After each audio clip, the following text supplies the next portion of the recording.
केजरीवाल भी एजेंट ही है आरएसएस का। मैं बार बार कहता रहा हूं, लगातार लोगों से कहता हूं, आरएसएस का आदमी है जिसे जिता के बना के भेज दिया, आज सबको अंगूठा दिखा रहा हो। और जब वोट मांगने की बारी आए तो सबको गले लगाने की बात कर रहा। जितना मोदी नौटंकी बात है, केजरीवाल उसका बाप ही होगा, नौटंकी करने में उससे कम नहीं। को ऐसे ही चलने देना चाहते हैं तो मर्जी, आप सारे के सारे सोते रहो, घर में चद्दर तान कर, अब तो जाड़े आगे रजाई ओढ़ के सो जाओ, कोई दिक्कत नहीं है। पर अगर चाहते हो कि तुम्हारे बच्चों का भविष्य बच जाए, तुम्हारी आने वाली पीढ़ी इन दुखों से, कष्टों से बाहर निकल आए, तो तुम्हें तो लड़ना होगा, घरों से बाहर निकलना होगा। अगर नहीं लड़ोगे, नहीं निकलोगे, तो तबाही तुम्हारी तो होनी होनी, तुम्हारी औलाद की तबाही तुम्हारी आंखों के सामने होगी। देश की सच्चाई, सच छुपने नहीं देंगे। मर रहा है, मजदूर है, वो तबाह हो रहा है। और एक और बड़ी गंभीर स्थिति है कि आज की तारीख में, पिछले अगर हम 10 साल का देखें तो आज आत्महत्या करने वालों का आंकड़ा 10 गुने से भी ज़्यादा हो चुका है। चाहे वो मजदूर आत्महत्या कर रहे हों, चाहे वो हमारे विद्यार्थी आत्महत्या कर रहे हों, स्टूडेंट्स, और चाहे साथियों जो हमारी पैरामिलिट्री फोर्सेस में, अर्धसैनिक बलों में हैं, वो हमारे सिपाही वो आत्महत्या कर रहे हों, या वो वहाँ से जो है वॉलंटरी रिटायरमेंट ले रहे हों।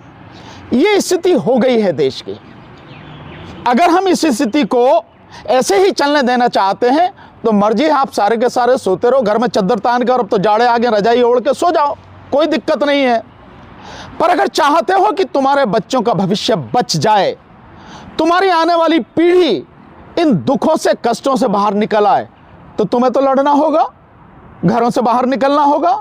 अगर नहीं लड़ोगे, नहीं निकलोगे, तो तबाही तुम्हारी तो होनी होनी, तुम्हारी औलाद की तबाही तुम्हारी आंखों के सामने होगी। इस बात को ध्यान रखना। और मेरी समझ में, जैसा मेरा ज्ञान है, आप फिर कहता हूं कि सहमत हो या ना हो, पर मेरी समझ में इन सारी बीमारियों की जड़ एक ही है, और वो है मशीन जिससे चुनाव होता है। एक ही है बैलेट पेपर जिससे चुनाव नहीं होता। मशीन हटे, बैलेट पेपर से चुनाव हो, ताकि ये सरकारें हटें, चाहे वो केंद्र की मोदी सरकार हो और चाहे राज्य की दिल्ली में केजरीवाल सरकार हो। केजरीवाल भी एजेंट ही है आरएसएस का। मैं बार बार कहता रहा हूं, लगातार लोगों से कहता हूं, आरएसएस का आदमी है जिसे जिता के बना के भेज दिया, आज सबको अंगूठा दिखा रहा हो। और जब वोट मांगने की बारी आए तो सबको गले लगाने की बात कर रहा। जितना मोदी नौटंकी बात है, केजरीवाल उसका बाप ही होगा, नौटंकी करने में उससे कम नहीं है। ऐसे लोगों को अगर सत्ता में बने रहने दिया हम सब ने, तो हम भी इस सब के गुनहगार खुद हैं। इसे कोई और बदलने नहीं आएगा, हम सब बदलेंगे। अभी आपने देखा, आदरणीय डीसी कपिल साहब, चावरिया साहब, संजय गहलोत साहब, हमारे साथी दीपक साहब, इस सारे के सारे सारी बात करें। यहाँ इतने सारे लोग बैठे हैं, इसीलिए बैठे हैं कि इनके मन में समाज का दर्द है, लोगों की पीड़ा है। लेकिन इनकी पीड़ा से केवल क्या होता है जब तक लोग साथ न दें। और इसी बात को लेके कि इस आंदोलन की एक शुरुआत हम लोग करने जा रहे हैं 10 तारीख को तालकटोरा स्टेडियम में 12 बजे। ये केवल एक बड़ी सभा नहीं होगी, एक रैली ही नहीं है, ये बिगुल बजेगा। इस देश में जो गंदगी फैली हुई है, देश की राजधानी दिल्ली में जो गंदगी फैली हुई है, इस सबको साफ करने के लिए एक बिगुल बजेगा। उसी दिन इस बात की भी घोषणा होगी, वहीं से होगी, मंच से घोषणा होगी, लोगों के सामने होगी कि ये जो मशीन है ये कैसे हटे, और इसके लिए आंदोलन किस किस तरह से होगा, और बैलेट पेपर से चुनाव हो, इसकी गारंटी हो, इसके लिए भी आंदोलन उसी 10 तारीख को, यानी परसों मंगलवार को तालकटोरा स्टेडियम में 12 बजे ये सभा होगी, उसी समय होगा। मेरा आप सभी से, जितने भी लोग मुझे जानते हैं, पहचानते हैं, मानते हैं, सम्मान करते हैं, जहां तक भी मेरी आवाज पहुंच रही है, जिस भी माध्यम से, मेरा सबसे निवेदन है, सब लोग आइए साथियों। हमारे पास कोई ऐसा साधन नहीं है, सरकार की तरह साधन नहीं है कि हम आपको हर जगह, आपके घर में बैठे मोबाइल में हर जगह वो आपको सूचना पहुंचा दें। हमारे पास तो यही सोशल मीडिया है। ये जहां से भी आपको खबर मिलती है, गांठ बांध लीजिए, एक दिन तो दे ही सकते हैं ना। तो 10 तारीख को तालकटोरा में आइए, चाहे वो मुस्लिम समाज के लोग हों और चाहे वो स्टूडेंट्स हों, विद्यार्थी हों, बेरोजगार साथी हों, चाहे मेरे सफाई कर्मचारी भाई हों, चाहे मेरे शिक्षक जो कॉन्ट्रैक्ट बेस पर रखे गए हैं, जितने भी लोग हैं जो महंगाई से परेशान हैं, जो दिल्ली जिसको स्लम बना के रख दिया है, जितने भी परेशान लोग हैं, मेरा सबसे निवेदन है, और मेरे अपने समाज के लोग, वो सब लोग, मेरे वकील समाज के लोग, सबसे मेरा निवेदन है 10 तारीख को पहुंचो। सारे काम एक दिन तो रोके ही जा सकते हैं, अगर कोई इमरजेंसी हो जाए तब नहीं रोकते हो? तुम्हारे घर में परिवार में कोई बीमार पड़ जाए, अस्पताल में भर्ती हो जाए, तब नहीं रोकते हो क्या? तब भी रोकते हो।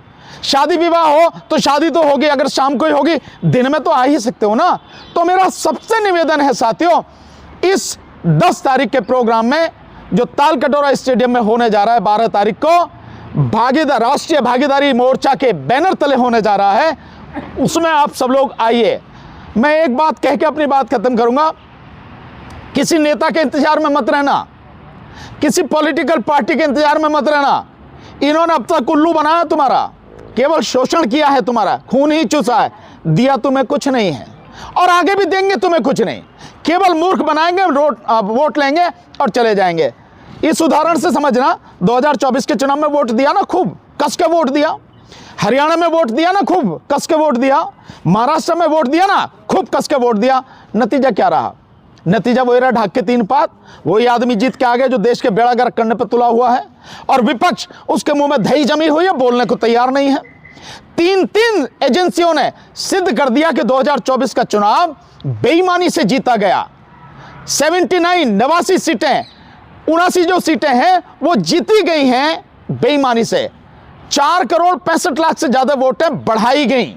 ठीक हरियाणा में तकरीबन 14 लाख वोट बढ़ाई गई, और अभी यहां का आ रहा महाराष्ट्र का 76 लाख वोटें बढ़ाई गई। इस तरह से जीता जा रहा है, विपक्ष चुप बैठा है। आने वाले समय में दिल्ली में भी यही होगा, बिहार में भी यही होगा, और फिर पंजाब में भी होगा। 2027 में चुनाव है, 2027 में उत्तर प्रदेश में भी यही हाल होगा, अगर इसी तरह से विपक्ष मुर्दा बना रहा तो साथियों, विपक्ष जो कर रहा करने दो। मैं तो आम जनता से कह रहा हूं, आप सब लोग आइए, इस चैलेंज को स्वीकार करके आइए कि ये लड़ाई तुम्हारी है, किसी और के नहीं है। नेता का कोई नहीं बिगड़ता, नेता खद्दर कुर्ता पजामा पहन के इधर से इधर लेट जाए, इधर से इधर लेट जाए, कोई फर्क नहीं पड़ता उस पर, पक्ष में रहे विपक्ष में रहे, वो मजे में रहता। पिसती है जनता, तो जब जनता पिस रही है, और आज की स्थिति ऐसी है कि जन आंदोलन के अलावा दूसरा रास्ता नहीं है कि देश की स्थिति को सुधार सके, तो इस आंदोलन में आइए, सब लोग आइए। और साथियों, अगर फिर भी आप नहीं आएंगे तो मैं समझता हूं आप अपनी तबाही के, अपनी